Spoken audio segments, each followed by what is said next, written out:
What's good, YouTube? This video is going to be about a less often talked about reason why a lot of guys won't make the first move on a date or even in budding relationships. Now, I talk to a lot of women who say they put a guy in a friend zone or they didn't feel any sparks or any chemistry when they went on a date with a guy. A lot of times because they didn't feel like he was attracted to them or he was too nice, or even I've heard too respectful, right? I've heard that from me when I was younger, when I was a teenager and when I was, just starting out dating a lot of times. And I also hear it a lot of times from grown ass women. I've heard it hundreds of times actually on these phone calls that I take with women about how they categorize man, friend, or lover, right? And a lot of women will dismiss a guy because she believes him to be docile or even soft if he doesn't present his sexual attraction for her in the right timeline and in the right way. And sometimes this is a misjudgment. This is a mismeasurement of what type of guy a guy is, or what type of man he might be, or what type of partner or protector or lover that he might be.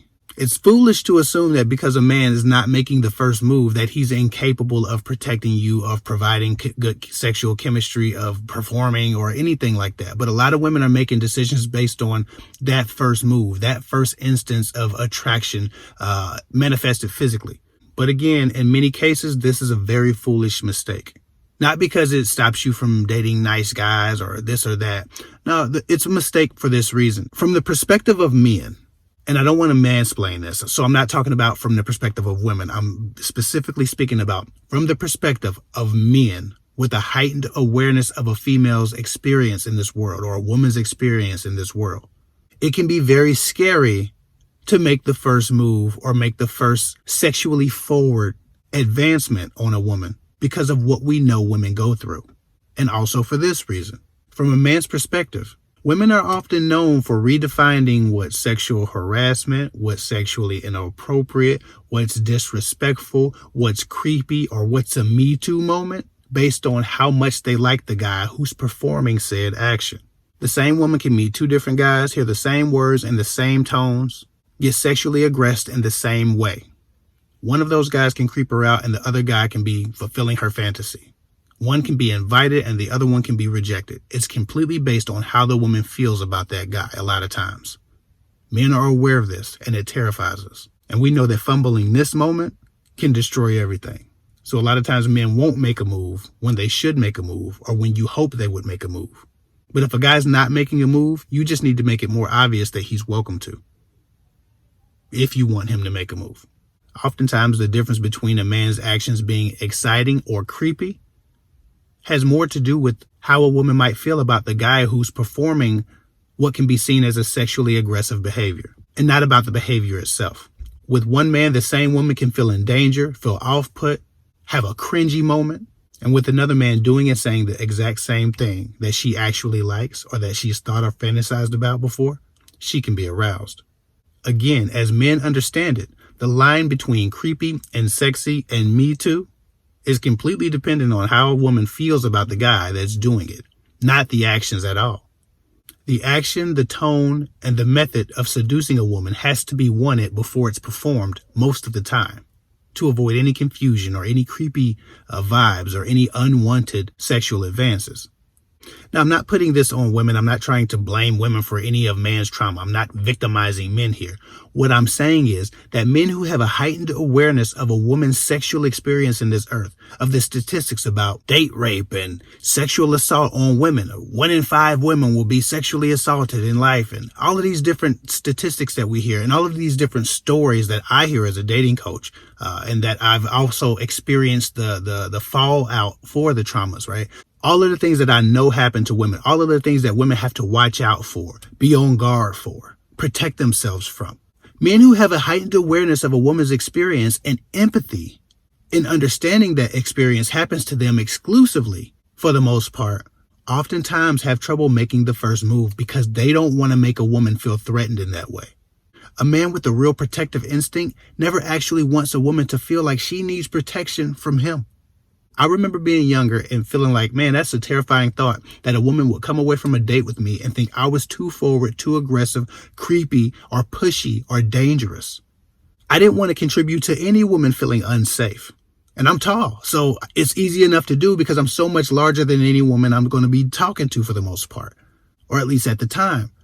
because I'm aware of what happens to women, because I'm aware of the dangers of dating for women and what they encounter and what they go through and the assaults that happen on a very daily basis. It's difficult for me, and it was, at least when I was younger, to get up the courage to make a move, not because I was afraid of rejection. It's because I didn't want to contribute to a woman's experience or trauma, feeling like she was obligated to do something sexual for a guy, or to make out with him, or to let him fondle her, or do anything like that simply because I took her on a date. Now I'm putting pressure on her to pay in physicality. I didn't want to contribute to any woman thinking that or feeling threatened by me in that way, because I'm aware of what actually happens to women on a daily basis and the dangers involved with just being a woman, just waking up and being fine. And even sometimes women who aren't so fine. Like, it doesn't matter, because it's a power dynamic for those who take it from a woman. Just knowing that, I didn't want to contribute to that shit. I didn't want to have any woman think that she was in danger, she was less than safe, and that I felt like she was beneath me or obligated because I had given her my time to give me her physicality. So a lot of times when women tell me a guy is too respectful, that tells me that they don't know how to communicate their attraction for a man and they want him to guess. That's actually a sign of immaturity, because a guy should know how you feel about him before he makes the first move. I truly believe in that, because if I had a daughter, I would want to make sure that she was comfortable at all times with the man who's making his first move on her. Most of the time when I hear that, I understand immediately that a woman doesn't want to do the communicative work, and a woman doesn't want to expose her feelings. And so she's waiting for a man to do the whole experience and create the whole experience for her. Like that famous TikTok thread, tell me you don't know how to communicate without telling me you don't know how to communicate. A lot of times when women are waiting for a guy to be aggressive, when they haven't shown any attraction for him, they haven't expressed any attraction for him, they haven't even made him really feel welcome in that way, they haven't broken the touch barrier very often, they haven't done or said anything that will let him know that he's welcome, but they want him to make the first move. A lot of guys will do that because they lack awareness. A lot of men lack awareness about everything that women go through. But those of us who do, whether we are alpha or a beta or tough or soft, whoever, if a man is aware of what women go through, especially if he has women in his family that has gone through things, he's less likely to make a first move, because he doesn't want to be one of those stories. He doesn't want to be one of those moments in your life that you felt like you were in danger. He doesn't want you to feel pressed upon by him. He wants to be wanted by you. And sometimes it's better for a woman to make that a little bit more clear before dismissing a guy for being too nice or too respectful just because he hasn't made the first move or he hasn't aggressed you sexually. That's foolishness. More often than not, I meet women who have put the gender role on expressing sexuality, communication, attraction, and building chemistry 100% on the man. They just show up and then they want that guy to build all the tension. That's not fair. Especially if you're going to dismiss a guy because he doesn't catch the clue that he's allowed to be physical with you. Again, this has almost nothing to do sometimes with a man's fear of rejection. That doesn't make him soft or a beta or incapable of protecting her physically or pleasing her sexually. It just means that sometimes it might motivate him to be a little bit more docile as it pertains to the first move. I've talked to women who told me they were creeped out by a first kiss or a first attempted kiss. And I've talked to other women who said, or those same women in some cases with other guys, who got their ass smacked and didn't think anything of it because they had thought about it and dreamed of it and fantasized about it, that particular guy making that aggressive move. I do believe, and I know for a fact, that once a man feels invited and feels welcome to that type of thing with a woman, he should take control. And most of the time they do. They're just waiting for their cue, their real cue, not their shot in the dark, but their real cue. A woman's real expression of romantic attraction or physical attraction. Sometimes in dating, people avoid addressing things and it costs them a lot. Not knowing how another person feels and waiting for clues is a whole lot less efficient than just expressing yourself and learning how to express yourself or your desires or your attractions for one another. I can tell you it can be a very dangerous thing for a man to misjudge this. And it can be a very scary thing for a woman, for a man who has misjudged this and made a move that was seen to be too aggressive or not welcomed at the time.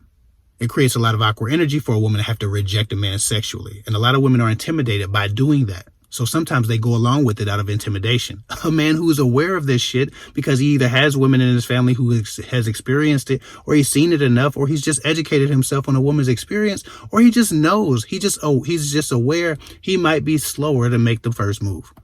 And again, this isn't to victimize men. These men are not the victims of a woman's sexual trauma. But an empathetic man is definitely probably going to have some reserves about being more aggressive than some of these men that you end up with who ultimately don't want shit anyway but sexuality from you. It's amazing to me how many women choose the man who's sexually aggressive only to find out that's all he wanted. People normally lead with their priorities. So if a man has prioritized his sexual experience with you, don't be surprised when that's all he wants from you. A man who can take time, has patience, doesn't push things, waits for your cue, is probably more likely waiting for a relationship or waiting to see who you are, waiting to grow with you. He has a dick too. He's going to use it eventually if you let him. It doesn't mean he's less of a man or he's soft or he can't fight or he can't please you sexually because he's not making the first move. That's idiocy. But again, I'm not trying to victimize a man here. This is completely a woman's trauma that we're addressing, and women have to stop using words like being too respectful and all of those different things when they're describing a man who's just respecting their sexual boundaries or their perceived sexual boundaries. From a man's perspective, women are known for changing the definition of threatening, of inappropriate, of disrespectful, completely based on who is engaging in that sexually forward behavior and not what the behavior is. And that scares men. So unless a man knows that he's welcome to engage with you in that way, sometimes men won't. But that doesn't mean that there's no chemistry. But it might mean you need to get better at expressing your attraction for a man before you expect any physical forwardness from him. Anyway, I hope that helps. I know we don't talk about this a lot. It's a touchy subject, but sometimes men are afraid to just be a traumatic moment for you. I don't believe they should be penalized for that. I think that we could have some discussions and get some understanding about what might be more appropriate for your level of familiarity with each other. Anyway, that's all I got for now. Follow me at KFake24 on Instagram. I'll get with y'all later.